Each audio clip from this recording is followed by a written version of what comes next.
Hey guys, it's the Villaman here, home theater enthusiast and lover of all things tech, and today we're embarking on a pretty fun project, and that's building a true 4K gaming PC that's the size of a next-gen console.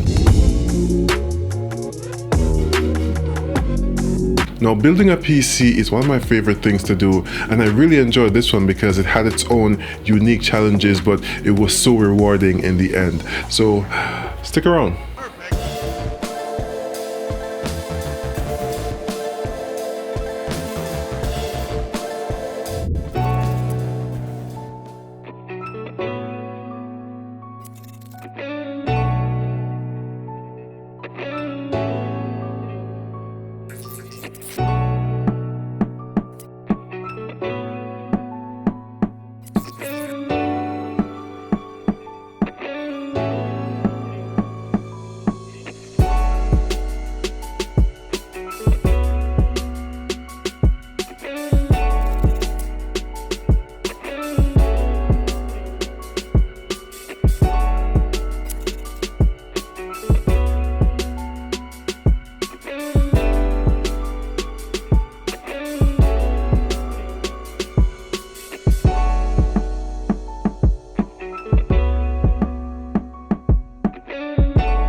This is the PC in all its glory. It's as small as a console, but so much more powerful. We'll call it the Villa Consola.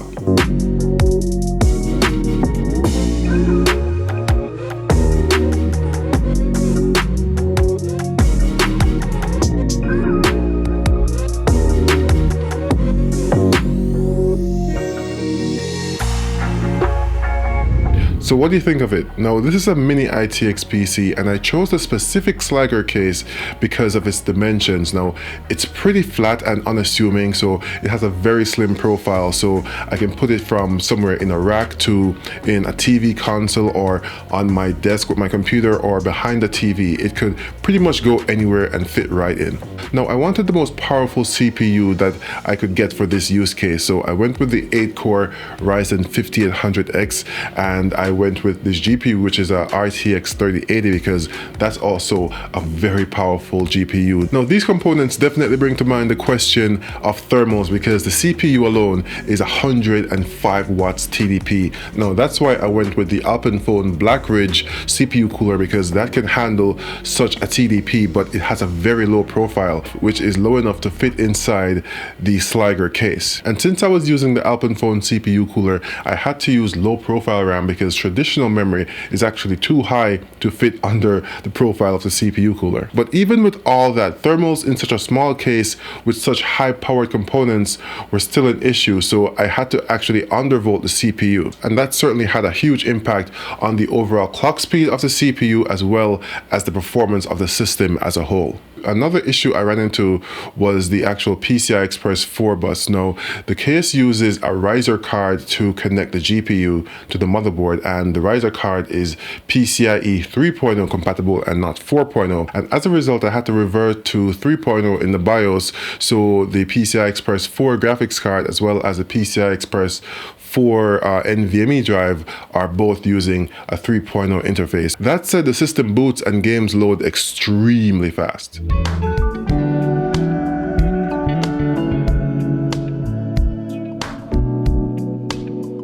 Alright, now for some numbers. I ran some benchmarks using 3D Mark, and the PC got a time spy score of 15,766 and a graphics score of 17,117 and a CPU score of 10,896. And those scores are in line with other PCs with the same components, but slightly lower than the average. The PC had an idle CPU temp of about 48 degrees C and under load of 78 degrees C while playing Cyberpunk. It boosted up to 5 GHz max, which is pretty good, but that's probably only 1 or 2 cores. Microsoft Flight Simulator brought it to its knees. Now, I had everything at ultra setting, and it ran even less than 30 frames per second at some points, and it had a max CPU temp of 82 degrees and a max GPU temp of 79 degrees, which is higher than I'd like, but not bad considering the small case that we're dealing with. The GPU had a max power draw of 322 watts,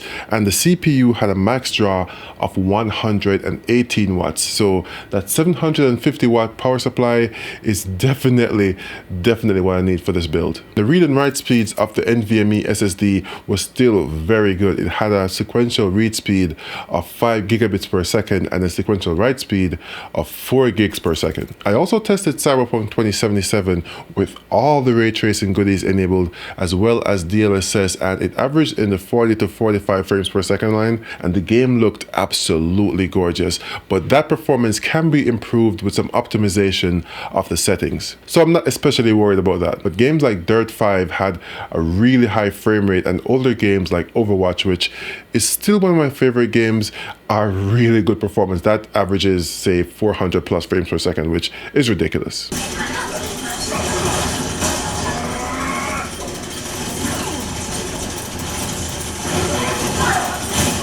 I'm okay with all these compromises that I had to make because the performance of the PC is still really good. But yeah, I like DIY builds like this, or even the subwoofers I built a few weeks back. So if you're into that too, then you should definitely subscribe. Let me know your thoughts about the build in the comments, and if you have built a PC recently, if you can find any parts, that is. This PC will be used to test the gaming performance of the TVs I review this year. So if you're interested to see that, you should also, subscribe. So don't forget to like the video if you liked it, and subscribe if you haven't.